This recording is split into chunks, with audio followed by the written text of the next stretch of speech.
বিসমিল্লাহির রহমানির রহিম।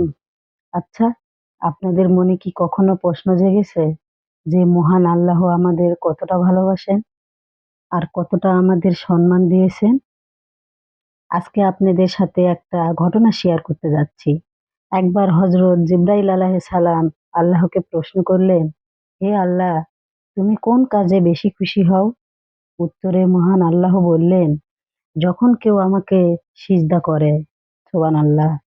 এই কথা শুনে জিবরাইল আলাইহিস সালাম ৩০ টা বছর আল্লাহকে সন্তুষ্ট করার জন্য সিজদায় পড়ে রইলেন। এরপর তিনি অধীর আগ্রহে অপেক্ষা করলেন আল্লাহর কোনো জবাবের জন্য। তিনি ভেবেছিলেন তার মতো সিজদা আর পৃথিবীতে কেউ করতে পারবে না। তাই এটি ভেবে তিনি অনেক খুশি ছিলেন। কিন্তু যখন আল্লাহ কোনো জবাব দিলেন না, তখন তিনি নিজেই জিজ্ঞাসা করলেন, হে আল্লাহ, আপনি কি আমার কাজে সন্তুষ্ট হননি?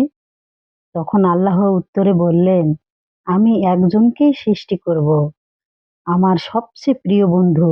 তিনি হলেন হযরত মুহাম্মদ সাল্লাল্লাহু আলাইহি সাল্লাম। আর তার উম্মতরা যদি এক সিজদা করে এবং সেই সিজদার মাঝখানে যদি সুবহানা রাব্বিয়াল আলা, সুবহানা রাব্বিয়াল আলা, সুবহানা রাব্বিয়াল আলা ৩ বার পাঠ করে, তুমি যে ৩০ বছরের সওয়াব পেয়েছো, সেই বান্দা প্রায় ৪০ বছরের বেশি সওয়াব পাবে। সুবহানাল্লাহ। তাহলে বলুন তো বন্ধুরা, সেই নবীজির উম্মত হয়ে আমরা কি করছি? আমাদের কি উচিত না নবীজির দেখানো পথে চলা এবং আল্লাহর ইবাদত করা? আমার গল্পটি শুনে আপনাদের কেমন লাগলো? অবশ্যই কমেন্ট করে জানাবেন এবং বেশি বেশি শেয়ার করবেন। সবাইকে দেখার সুযোগ করে দিবেন। আমি কথাগুলো ভুল বললাম কি ঠিক বললাম? অবশ্যই জানাবেন।